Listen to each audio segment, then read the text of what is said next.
Dans un petit pays, un despote s'est installé. Ce n'est pas le premier, ce ne sera pas le dernier.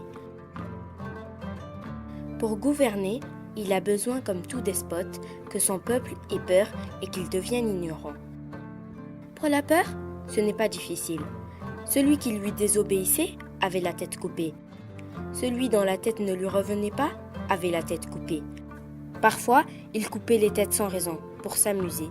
Puis, il a pris les hommes les plus stupides du pays, les plus lâches, les plus veules, les plus hypocrites, les plus égoïstes, et il les a mis au poste clé du royaume, armée, police, espions.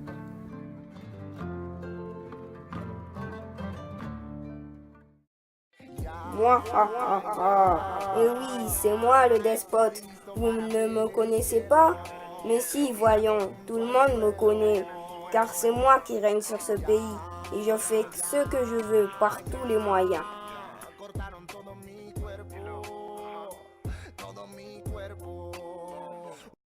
Rendre un peuple idiot est plus long. Il a interdit tout d'abord que l'on apprenne à lire et à écrire aux enfants, et il a fermé les écoles. Alors, ceux qui savaient lire lisaient les livres à ceux qui ne savaient pas. Il a brûlé tous les livres du royaume. Les despotes détestent toujours les livres. Les conteurs sont arrivés et ils ont commencé à raconter ce qu'autrefois on lisait dans les livres. Ah, vous pensez que c'est comme ça? Mais non, ce n'est pas comme ça, car c'est moi qui décide, et je décide d'interdire les conteurs, les bavards et les histoires. Mais le soir, dans le secret des maisons, les mères racontaient encore les vieilles histoires à leurs enfants pour les endormir et peupler leurs rêves. Les despotes se méfient des rêves de la nuit. Ça peut donner des idées le jour. Il a voulu interdire les mamans, mais on le lui a déconseillé. Sans elles, le pays risquait de s'écrouler. Alors, il a recouvert les femmes de tissu de la tête aux pieds. On ne devait plus rien deviner d'elles, et il leur a ordonné de rester muettes. On ne voyait plus que leurs mains qui lavaient, préparaient les repas, s'activaient. Mais un jour, un espion vint informer le despote. Bonjour mon gouverneur, je viens vous avertir d'une très mauvaise nouvelle. Dans un village reculé, une vieille femme apprend à lire et à écrire aux enfants en traçant des mots sur le sable. Et une fois la leçon terminée, ils effacent les traces. Comment? Ai-je bien entendu que l'on fasse venir cette femme? Je vais lui montrer qu'ici c'est moi qui décide, et pour ça, je vais lui donner une punition exemplaire. Le despote rassemble son peuple. On fait venir la femme ligotée. D'un geste brusque, le despote lui retire le tissu qui cache son visage. Il est entièrement ridé. Les rides de la souffrance se mêlent inextricablement à celles plus fines de tous les sourires que cette femme a offerts au cours de sa vie. Dans cet enchevêtrement de lignes, brillent deux grands yeux d'un noir profond. Moi,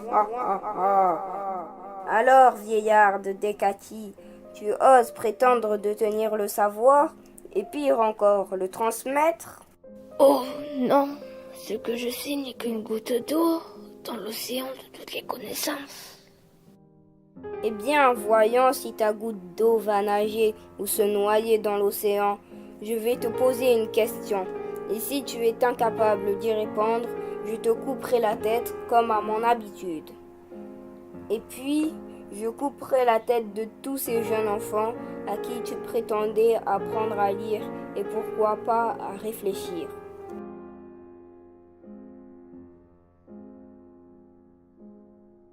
Devant le despote brûle un petit feu.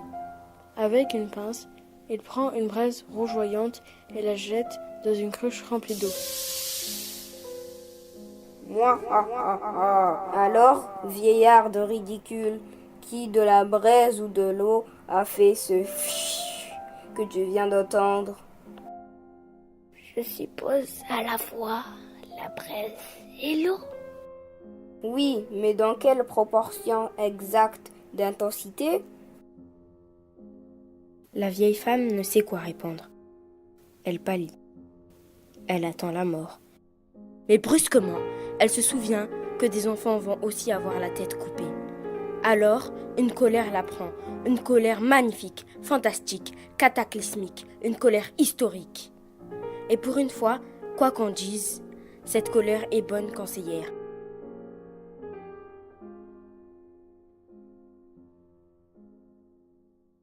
Maîtrisant sa rage et sa haine respectueusement, elle s'approche du despote, s'incline humblement, puis, d'un coup, elle lève son bras et, de toute la force de sa colère, sa main vient frapper la joue du despote.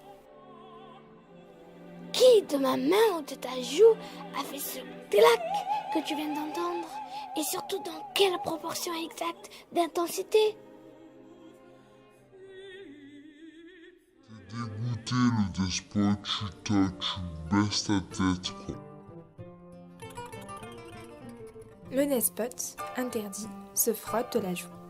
Il a l'air si ahuri que le peuple éclate de rire, d'un rire d'une telle ardeur, d'une telle ampleur, qui les délivre de leur peur. Ils sont si nombreux, ils se jettent sur les généraux, les espions, le despote. Ils les ligotent et les laissent dans la forêt.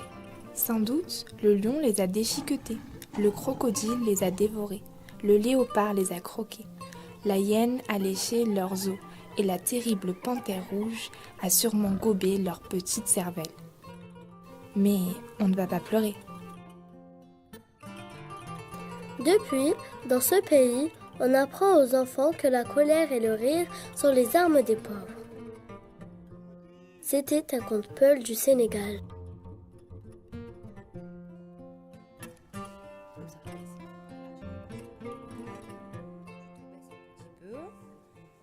Voilà, tu tournes ta tête vers le despote. Ok. Maïsan, tu recules un peu. Ne bougez plus, c'est parfait.